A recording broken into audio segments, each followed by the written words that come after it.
आज की इस क्लास में आज मैं आप लोगों को पढ़ाने वाला हूँ कक्षा 9वीं के अध्याय 2 को पढ़ाने वाला हूँ। तो अध्याय 2 में क्या है? वास्तविक संख्या, परिमेय और अपरिमेय संख्या यहाँ पे दिया हुआ है। तो इसमें कुछ महत्वपूर्ण बातें हैं, उनको आपको याद रखना है।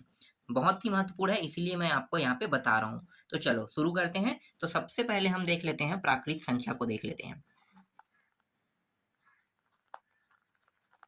प्राकृत संख्या, ये प्राकृत संख्या क्या होता है? तो प्राकृत जो संख्या है वो है नंबर जो 1 से लेके, ठीक है, 2, 3, ये 4, ये आगे बढ़ते रहेगा। ठीक है, सभी के सभी मान प्लस में होंगे, जीरो नहीं आएगा। याद रखना, प्राकृत संख्या का मतलब क्या है? इसमें जीरो नहीं होता और कभी भी मान माइनस में नहीं होता। 1, 2, 3, 4 इस तरह से बढ़ते जाएगा। जितना भी मान लोगे सभी के सभी प्लस में रहता है, उसे हम प्राकृत संख्या कहते हैं। ठीक है, आपको समझ में आ गया प्राकृत संख्या क्या है? 1, 2, 3, 4, इसका उपयोग हम बाद में करेंगे, इसलिए मैं आपको बता रहा हूँ। इसके बाद हम लोग देख लेते हैं पूर्ण संख्या, देख लेते हैं पूर्ण संख्या। पूर्ण संख्या, ये पूर्ण संख्या क्या होता है? तो पूर्ण जो संख्या होता है वो जीरो से शुरू होता है, फिर 1, 2, 3, 4 इसी तरह से आगे बढ़ते रहेगा। 5, 6, 7, 8, 9, 10 जितने भी प्लस में मान है वो भी रहेगा, और साथ ही साथ इसमें जीरो को भी ऐड कर लिया जाएगा। ठीक है, जीरो ऐड होगा, इसके बाद ये पूर्ण संख्या। मतलब प्राकृत संख्या जो है उसमें अगर जीरो लगा दोगे तो क्या बन जाएगा? ये पूर्ण संख्या बन जाएगा। तीसरा देख लेते हैं। तीसरा पॉइंट में हम पूर्णांक संख्या देखते हैं। पूर्णांक संख्या, ये पूर्णांक संख्या क्या होता है? इसमें माइनस में भी मान होता है, प्लस में मान होता है। जैसे जीरो ले लेते हैं तो यहाँ पे एक प्लस में भी रहेगा और माइनस में भी रहेगा। ठीक, इसी तरह से यहाँ पे 2 लेंगे प्लस में तो माइनस में भी 2 रहेगा। इसी तरह से ये आगे इधर बढ़ते जाएगा और ये पीछे भी बढ़ते जाएगा। तो ये जो मान है ये माइनस और प्लस दोनों में प्राप्त होता है, उसे हम क्या कहते हैं? पूर्णांक संख्या कहते हैं। आपको पूर्णांक संख्या समझ में आ गया? चलो चौथा देखते हैं, परिमेय संख्या। परिमेय संख्या क्या है? परिमेय संख्या जो होता है हमेशा क्या होता है? बटा के रूप में रहता है। जैसे 1/2, 4/3 इस तरह से बटा के रूप में रहेगा। ये सभी के सभी परिमेय संख्या है। ठीक है, जितने भी बटा में प्राप्त होता है मान उसे हम क्या कहते हैं? परिमेय संख्या कहते हैं। समझ में आ गया? परिमेय संख्या क्या है? बटा में मान प्राप्त होने वाले को हम परिमेय संख्या कहते हैं। छठवा जो है अपरिमेय संख्या। अपरिमेय संख्या, ये अपरिमेय संख्या क्या है? तो यहाँ पे मैं आपको बता दूं कि अपरिमेय संख्या जो होता है जिसका हम हल नहीं निकाल सकते उसे हम अपरिमेय संख्या कहते हैं। जैसे कि पाई जो है अपरिमेय संख्या है, अंडर रूट के अंदर 3 है, ये अपरिमेय संख्या है। ठीक है, ये सब के सब अपरिमेय संख्या। तो आप समझ गए अपरिमेय संख्या क्या है? पाई है, अंडर रूट 3 है, इसका मान हम आसानी से नहीं निकाल सकते। देखो पाई का मान 180 अंश होता है, लेकिन क्या हम इसको बटा में या संख्या में बांट सकते? नहीं बांट सकते ना। और ये अंडर रूट के अंदर है तो ये आधा है, ठीक है, आधा 3 है, तो इसके बारे में जिक्र कर नहीं सकते। इसलिए ये अपरिमेय संख्या जो है इस प्रकार के जिसका हम उपयोग जिसको हम आसानी से हल नहीं कर सकते, वो सब अपरिमेय संख्या कहलाता है। अब यहाँ पे कुछ इंपॉर्टेंट तथ्य और देख लेते हैं, जैसे कि यहाँ पे शांत है, अशांत है, आवर्ती दशमलव, ये सब है क्या, इसके बारे में जान लेते हैं। तो चलो पहला यहाँ पे 7वां पॉइंट देखते हैं, शांत। ठीक है, यह है शांत दशमलव के बारे में देख लेते हैं। शांत दशमलव, शांत दशमलव क्या होता है? ऐसा दशमलव संख्या जिसका अंत हो सकता है उसे हम शांत कहते हैं। जैसे कि 1/2, देखो 1/2 परिमेय संख्या है, लेकिन इसका अगर हम दशमलव पॉइंट में निकालें तो कितना आएगा? 0.5। इसके बाद ये आगे जा रहा है कि नहीं ना, पूरा कंप्लीट हो रहा है। देखो भाग देके मैं आपको साबित करता हूँ कि ये हो गया, 1 को भागी देंगे 2 से। ठीक है, तो ये हो गया, यहाँ पे क्या लेंगे? दशमलव लेंगे। ठीक है, तब ये 10 होगा, तो 0. कितना हो जाएगा? 1 मिनट है ना, 0.2 10। तो देखो पूरा पूरा भाग चला गया। तो इस प्रकार के अपरिमेय संख्या जिसका पूरा पूरा भाग चला जाता है, ठीक है, उसको हम क्या कहते हैं? शांत दशमलव कहते हैं। समझ में आ गया? तो ये अपरिमेय संख्या 1/2 जिसका पूरा पूरा भाग चला गया, यहाँ पे देखो कुछ भी शेष नहीं बचा, ये कहलाता है शांत दशमलव। इसके बाद 8वां देखो, अशांत दशमलव। ये अशांत दशमलव क्या है? तो अशांत दशमलव का मतलब होता है जो पूरा पूरा भाग नहीं जाता है, उसे हम कहते हैं अशांत दशमलव। जैसे कि 9/11 ले लेते हैं। देखो अब 9 को भाग करके देखते हैं कितने से? 11 से, तो ये हो गया 0। ठीक है, 0 बार गया ये, 9 उतार लेते हैं, दशमलव लगाएंगे तो ये 90 हो जाएगा। ठीक है, और 11 × 8 = 88 आ गया। 2 ले लेते हैं, ठीक है, फिर 0 उतारेंगे तो 11 एकम 11। फिर यहाँ पे देखो कितना बचा? 9 बचा। तो देखो वापिस 9 प्राप्त हो गया। देखो यहाँ भी 9 है और यहाँ भी 9 है, ठीक है, शुरू जो किए थे हमने 9 से शुरू किया था और यहाँ भी क्या आ रहा है 9 आ रहा है, तो फिर से क्या होगा बार बार मान वही वही प्राप्त होते रहेगा।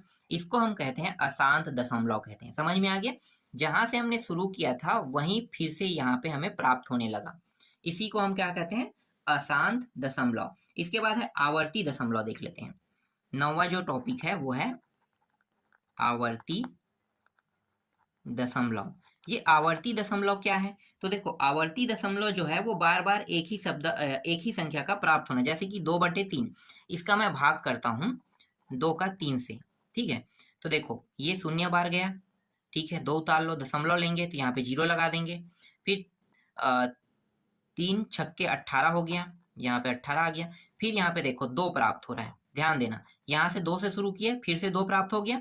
इसका मतलब ये नहीं कि ये अशांत होगा, ठीक है, इसका मतलब ये नहीं है कि ये अशांत होगा, अशांत नहीं है, ये क्या है आवर्ती। आवर्ती क्यों? क्योंकि हर बार मुझे 6 ही प्राप्त होगा। जैसे यहाँ पे देखो, यहाँ पे 8 1 के बाद फिर 8 1 प्राप्त होगा, फिर 8 1 प्राप्त होगा, फिर 8 1 प्राप्त होगा। तो इस प्रकार के संख्या यहाँ पे क्या हो रहा है चेंज हो रहा है, 8 1 8 1 8 1 मतलब 2 संख्या आ गया, इसलिए ये अशांत है। लेकिन यहाँ पे क्या है हर बार 6 प्राप्त होगा। फिर इसको हल करो तो फिर 18 हो गया, फिर 6 आएगा, फिर 2 बचेगा, फिर इसको हल करेंगे तो फिर क्या होगा, फिर ये 6 आएगा। तो देखो इस प्रकार के बार बार एक ही संख्या प्राप्त होना ये कहलाता है आवर्ती। तो आपको आसान भी समझ में आ गया, शांत भी समझ में आ गया।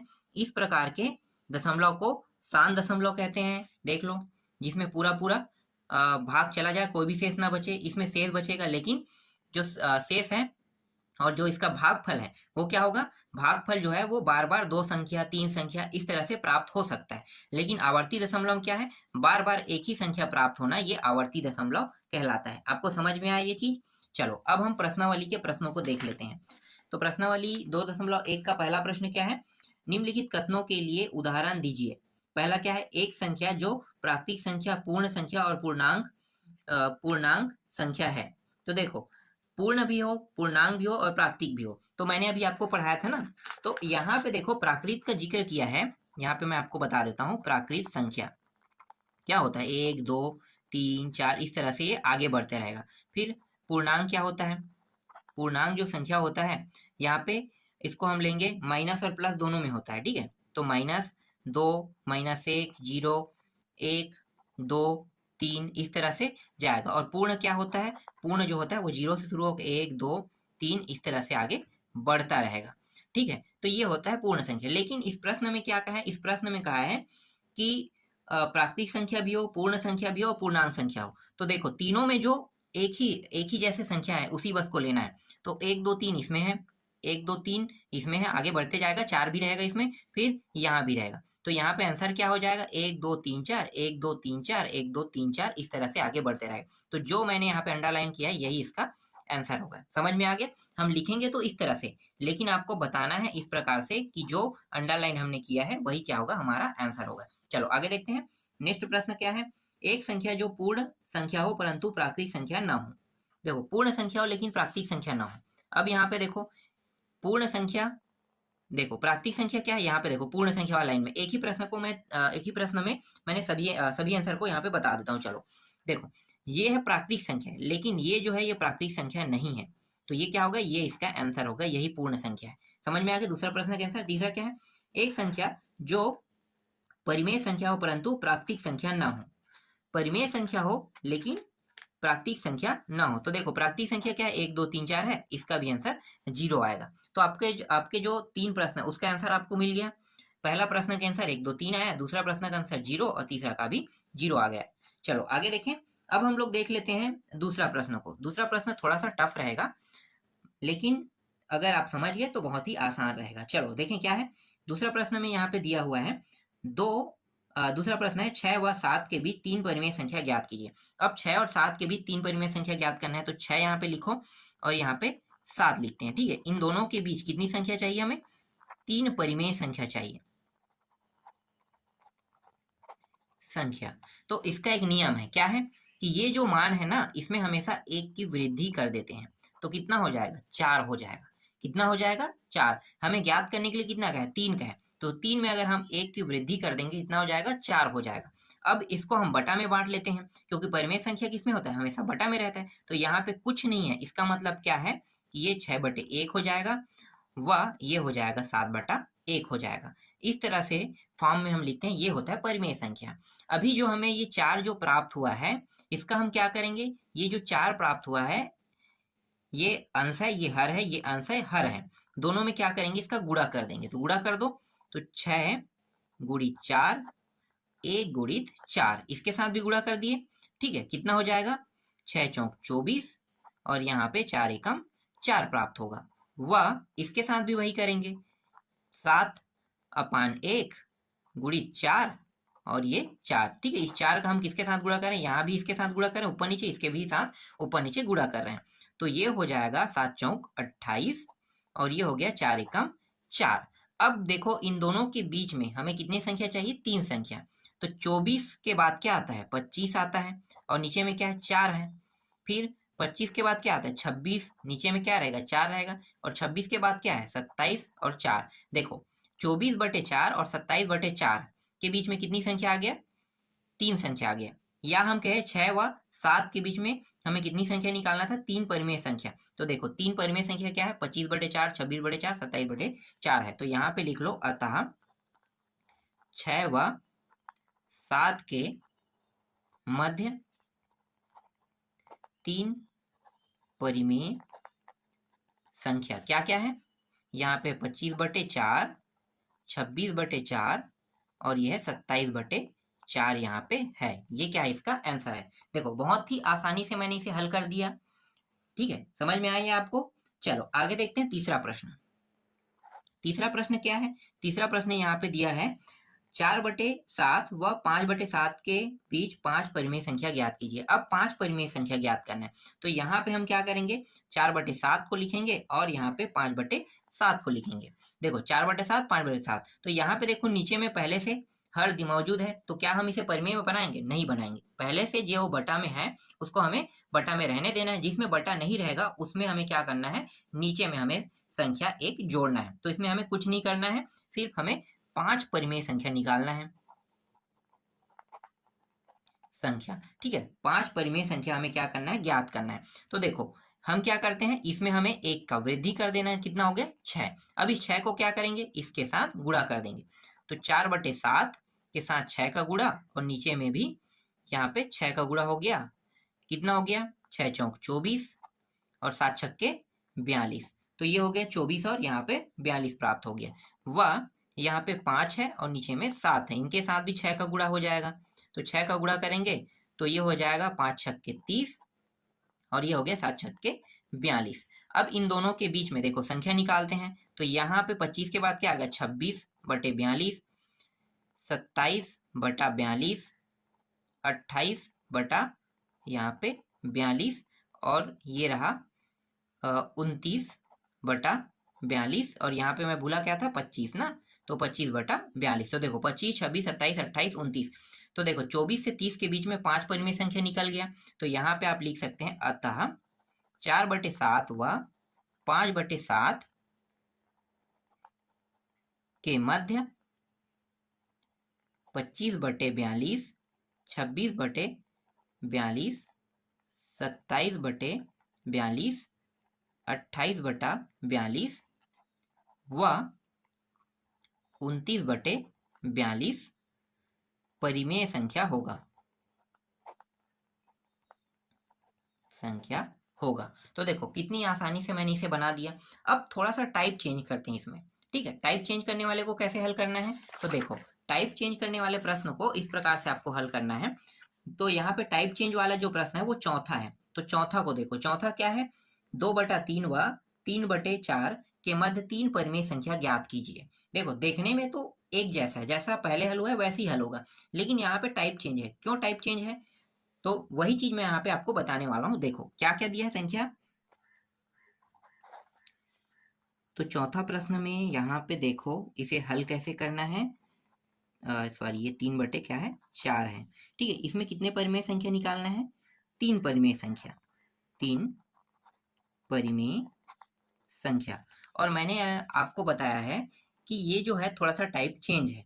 ठीक है, टाइप कैसे चेंज है, तो देखो यहाँ पे 2/3 है, 3/4 है। तो नीचे का मान देखो यहाँ पे हर जो है वो बराबर नहीं है, अभी तक हमने जितने भी प्रश्न बनाए हैं वो उसमें क्या है, हर बराबर था, तो हमने आसानी से उसे हल कर लिया। लेकिन इसमें हर बराबर नहीं है, तो पहले हम क्या करेंगे, इसके हर को बराबर करेंगे। तो बराबर करने का तरीका क्या है, बराबर करने का एक ही तरीका है, ये जो 3 है इसका गुणा इसके साथ कर देंगे ऊपर नीचे, और ये जो 4 है इसका गुणा इसके साथ कर देंगे। तो देखो कैसे करना है, 2/3 के साथ हमें गुणा कर देते हैं 4 का, ठीक है। ये जो 4 है इसका गुणा ऊपर नीचे दोनों के साथ कर देंगे, ठीक।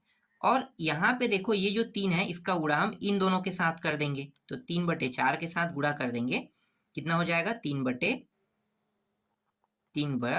देखो ये 4 का गुणा हमने इन दोनों के साथ किया, और ये जो 3 है इसका गुणा हमने इन दोनों के साथ कर दिया। तो यहाँ पे मान कितना प्राप्त होगा, यहाँ पे 4 दूनी 8 और यहाँ पे 12 प्राप्त हो गया, वह यहाँ पे 3 तिया 9 और यहाँ पे 12 प्राप्त हो गया। अब हम क्या करेंगे, अब हम यहाँ पे 1 की वृद्धि कर देंगे, 3 और 1 कितना हो गया, 4। 4 का जो हमने अभी यहाँ पे हमने 1 की वृद्धि किया ना, तो वृद्धि करने वाला जो मान 4 प्राप्त हुआ इसके साथ इन दोनों के साथ गुणा कर देंगे, ठीक है। अब हम अपने पुराने प्रोसेस में आ गए। ऐसे प्रश्न जिनके हर बराबर नहीं है उसको आपको क्या करना है, इसका गुणा इन दोनों के साथ करना है, और इस वाले जो हर के जो मान है 4 इसका गुणा इन दोनों के साथ आपको करना है, तभी ये हल हो पाएगा। चलो आगे देखें। इसके बाद देखो 8/12 है, गुणा कर देंगे, ये जो 4 है इसके साथ इन दोनों का गुणा कर देते हैं, तो ये हो गया 8 चौक 32 और ये हो गया 12 24 32 36 12 चौक 48, व 9/12 का गुणा 4 और यहाँ भी 4 के साथ कर देंगे, तो क्या हो जाएगा, 9 चौक 36 और 12 चौक 48। अब इसके बीच में हमें 3 परिमेय संख्या चाहिए, तो देख लेते हैं। 32 के बाद क्या आता है, 33, 48 हो जाएगा, 34, 48 हो जाएगा, 35 और यहाँ पे 48 हो जाएगा। तो देखो 33 34 35 प्राप्त हो गया। तो इस तरह से आपको बनाने हैं ऐसे प्रश्नों को, तो आपसे बन जाएगा। एग्जाम्पल का एक प्रश्न है जो काफी टफ दिखता है, तो आपको कैसे बनाना है, जैसे मैंने अभी बताया वैसे ही बनाना है, ठीक है। चलो आगे देखें। यहाँ पे आपको क्या करना है, यहाँ पे लिखना है अतः 2/3 व 3/4 के मध्य 33/48 34/48 व 35/48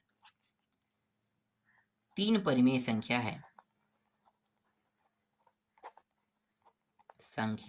है। इसके बाद देखो पांचवा प्रश्न देखते हैं। पांचवा प्रश्न कैसे हल होगा, तो देखो पांचवा प्रश्न में -1 दिया है और यहाँ पे दिया है 2 दिया है, और इसके मध्य आपको कितने परिमेय संख्या निकालना है, 4। अब ये प्रश्न आपसे बन जाएगा, यहाँ पे कुछ नहीं मतलब 1, यहाँ भी कुछ नहीं मतलब 1। तो देखो नीचे के दोनों के जो मान है वो क्या है, बराबर है हर। तो अभी तक तो हमने इससे रिलेटेड प्रश्न 2 प्रश्न हमने बना दिए हैं, तो आपसे बन जाएगा ये प्रश्न, बिल्कुल बन जाएगा। आप लोग ट्राई करके देखना, बिना ट्राई करे ये आपसे नहीं बनेगा। तो ये प्रश्न आप लोगों के लिए होमवर्क है। इसके बाद देखो छठवां प्रश्न देखते हैं। छठवां प्रश्न में क्या कहे, छठवां प्रश्न है 5/10 और 9/10 के बीच कोई 3 परिमेय संख्या लिखिए। अब यहाँ पे पहले ही कह दिया है कि यहाँ पे क्या दिया, 5/10 दिया है और 9 यहाँ पे कितना दिया, 10 दिया, इनके बीच 3 परिमेय संख्या। तो देखो नीचे के दोनों मान बराबर हैं, तो हम कुछ नहीं करेंगे, यहाँ पे सीधा 6/10 लिख देंगे, 7/10 लिख देंगे, 8/10 लिख देंगे। देखो इन दोनों के बीच में गैप है ना, कितने का गैप है, 6 7 8 का। तो देखो 3 तो निकल गया, साधारण से आंसर आ गया। देखो कुछ नहीं करना पड़े हमें। कुछ प्रश्न ऐसे हैं जो आपको कंफ्यूज करने के लिए इस तरह से दे सकता है, तो आपको इसको इसी तरह से हल करना है। 6/10 7/10 8/10 हो गया। इसके बाद देखो सातवां प्रश्न। सातवां प्रश्न एक रेखा है, ग्राफ रेखा वाला, ठीक है। तो देखो कैसे हल करना है। सातवां प्रश्न में दिया है 7/3 व -7/3 को संख्या रेखा में दर्शाइए। तो देखो बहुत आसान है, कैसे करना है आपको संख्या रेखा में दर्शाना है। देखो इस तरह से आपको क्या करना है, एक रेखा खींचना है, ठीक है। अब यहाँ पे मध्य बिंदु आपको यहाँ पे 0 मान लेना है, यहाँ पे 1 दे देना है, फिर ये 2, इसी तरह से 3, यहाँ भी 1 2 और ये रहा 3। ये पॉइंट जो है सभी प्लस में रहेंगे और ये वाला सभी मान माइनस में रहेगा। अब यहाँ पे क्या कहा है, यहाँ पे जो मान है वो 7/3 का है ना, और -7/3 का है। तो -7/3 को अगर आप इस तरह से 7 बटे, ठीक है, 3 को भाग देंगे, 7 बटे 3 को भाग देंगे तो कितना आएगा? तो देखो 3 दूनी 6, 1 बचा, 3 तिया 0, दशमलव लगाएंगे, 10 हो गए, 3 तिया 9। तो ये लगभग कहाँ पे जाएगा? 2.3 के आसपास जाएगा। तो हमें इसे ग्राफ में आगे नहीं बढ़ाना है, ठीक है। 2.3 से हमें आ रहा है, हमारा जो ग्राफ है वो आगे नहीं बढ़ेगा। तो आप इसको रखते जाइए कि कैसे रखना है। देखो यहाँ पे अगर मैं प्लस संख्या में रखता हूँ तो यहाँ पे एक मान आ जाएगा, 1/3 आ जाएगा, फिर 2/3 इसके बीच में रहेगा, फिर इसके बीच में ये वाला जो मान है वो 3/3 रहेगा, ठीक है। तो ये 1 प्राप्त हो जाएगा। देखो इन दोनों को भाग दोगे तो 1 प्राप्त होगा इस तरह से। इसके बाद देखो यहाँ पे आ जाएगा, एक पॉइंट आएगा 4/3 आ जाएगा, फिर 5/3 आ जाएगा, फिर यहाँ पे 6/3 आ जाएगा। तो ये 2 में आएगा, ठीक है। यहाँ पे इस तरह से बना लो। फिर आगे जाते हैं तो इसके बाद आ जाएगा यहाँ पे 7/3 आ जाएगा।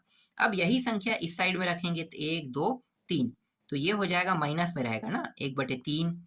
इसी तरह से 2/3 ये माइनस में हो गया, 3/3 ये माइनस में आ गया। फिर आगे देखो यहाँ पे हो जाएगा 4/3, 5/3, 6/3, ये सभी मान किसमें है? माइनस में। फिर यहाँ पे 7/3 माइनस में। तो इस तरह से ग्राफ रेखा में आपको दर्शाना है। समझ में आएगा? देखो स्टार्टिंग कहाँ से की हमने? 1/3 से, 1 2 3 4 5 6 7, ठीक। इसी तरह से 1 2 3 4 5 6 7 यहीं तक जाना था। तो यहाँ से देखो शुरू करके हमने यहाँ तक पूरा कंप्लीट कर दिया। तो इस तरह से आपको ग्राफ रेखा में दर्शाना है। तो मैंने आपको पूरा यहाँ पे बता दिया। इसके बाद 8वां प्रश्न है जिसको हम लोग नेक्स्ट वीडियो में देखेंगे।